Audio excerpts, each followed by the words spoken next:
The movie opens with some flashback sequence where Janet Van Dyne meets Kang the Conqueror. Kang has a ship that allows him to travel through the multiverse, but Janet figures out Kang is evil and essentially destroys his ship, trapping them both deeper in the quantum realm. Now, Kang has been the Conqueror ever since, and he's been looking for Janet for revenge. Now in present-day Scott, Cassie, Hank, Janet and Hope get sucked into the quantum realm by Cassie's device. Scott tries to calm Cassie down by saying being in the quantum realm is just like camping. We see a whole civilization living in the quantum realm, and there Scott meets Kang. Now, Kang wants Scott to help him get out of the quantum realm and says they should work together. Kang claims to be the only one who can stop what's coming. When Scott asks what that is, Kang simply says me. Kinda like what happened in Loki Season 1 where He Who Remains said this. Scott then gets into the Quantum Nexus, where he meets several different versions of himself, and he teams up with some of them to fight MODOK.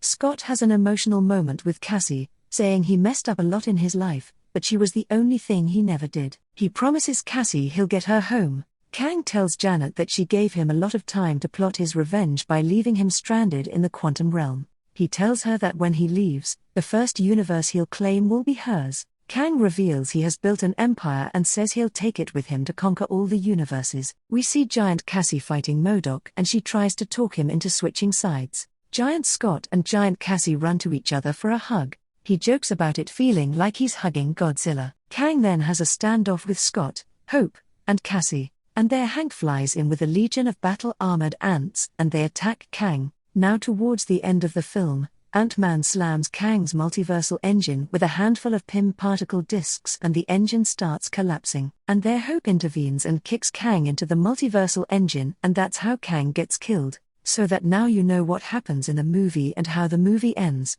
let's dive into the mid-credit scene. The mid-credit scene is 80 seconds long and is very significant if we consider the future of the MCU.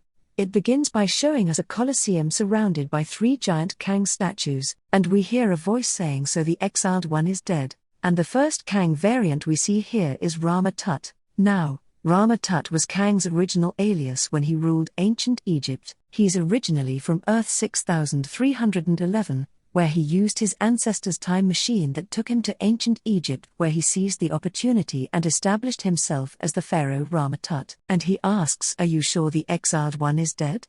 And the one answering him is another Kang variant aka Scarlet Centurion, although he's not red like he's in the comics. And he says if it wasn't true, I wouldn't call you Rama Tut. Then replies back, it must really eat you up that you're not the one who killed him. And then we see another Kang variant aka Immortus for the first time in the MCU, as the leader of the Council of Kangs. He calls himself the Master of Time. Gardener of Time is more fitting. He prunes away realities deemed by others to be dangerous, reducing reality to a bloodless meadow. And he says none of us killed him, they did.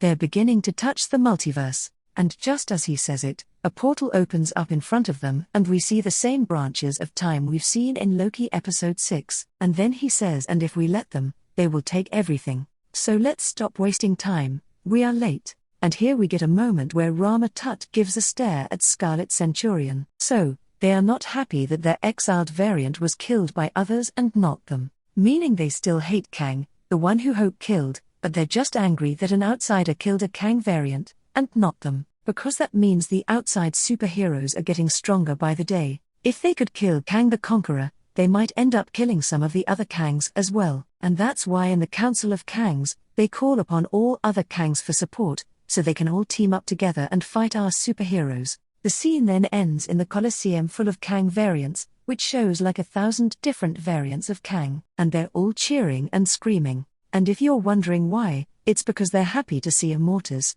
Rama Tut and Scarlet Centurion. To all the other Kangs, these 3 are like the top tier of the group. All of these Kangs cheering also goes to show how each Kang variant will follow Immortus' instructions and try to impress him. And amidst the 1,000 different Kangs, we see a Skrull version, meaning Marvel's Secret Invasion, which comes out this year in spring, may have another Kang variant's cameo. Then comes the post-credit scene, and this is by far my favorite. It's 40 seconds long and probably gives us a glimpse of what's coming next in the MCU because it's footage directly taken from Loki Season 2. So it's not directed by Peyton Reed, who directed Quantumania. Anyway, it begins by showing us a stage that has a lot of modern equipment for its time. And we hear Jonathan Majors' voice saying time is everything, so obviously this equipment has to do something with time, or perhaps it could be a time machine that he's building. And then as the curtains of the stage move, we see exactly who this variant is. It is none other than Victor Timely. Now in the comics,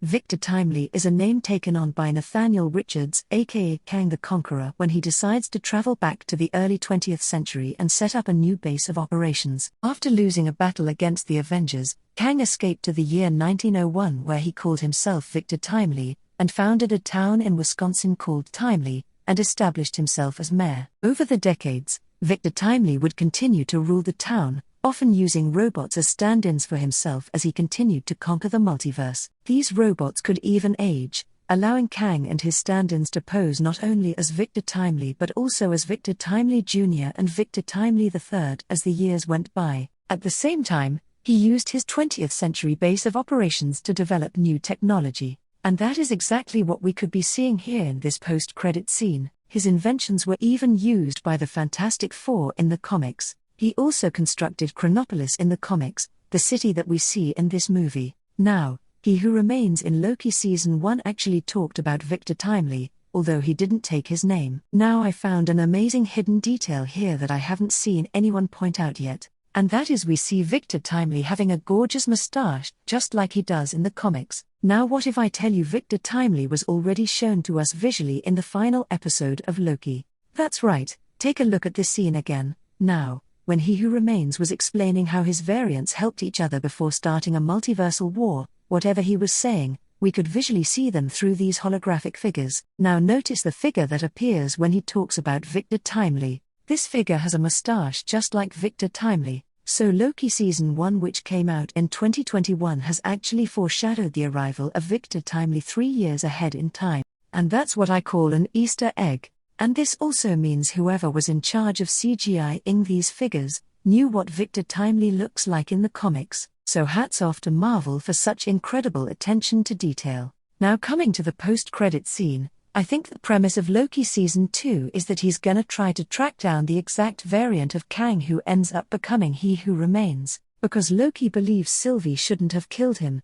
because that opened the door to another multiversal war. So perhaps Loki is trying to track that exact variant which will end up becoming He Who Remains, and that's why with the help of Mobius, he goes back in time to find Victor Timely, and that's why this scene looks like it's taking place in the early 19th century. Now Victor Timely says time shapes our lives, but perhaps we can shape it, and seeing him doing the presentation, Loki says it's him. But Mobius of course gets deceived by Victor's disguise and says to Loki, but you made him sound like he's a terrifying figure.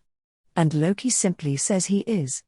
And just like in the comics, people seem amazed at his presentation, not knowing Victor Timely is actually from the future, and that's how the post-credit scene ends. So it's needless to say that the 2 post-credit scenes of this film are laying the groundwork for the next 5 years of the MCU. The mid-credit scene perfectly summed up what Kang Dynasty might look like, and the post-credit scene established we're gonna go deeper into Kang's backstory. And I just realized, this will be the first time in the history of MCU that we are gonna see the same actor aka Jonathan Majors play the villain role in almost all the major projects. So hopefully you now have a better understanding of the 2 post-credit scenes. Let me know if you noticed any other details or points from these scenes. I'll be reading comments every day. Till then, watch my breakdown of Loki Season 1, where I watched all the episodes at 0.25x speed and found some incredible details.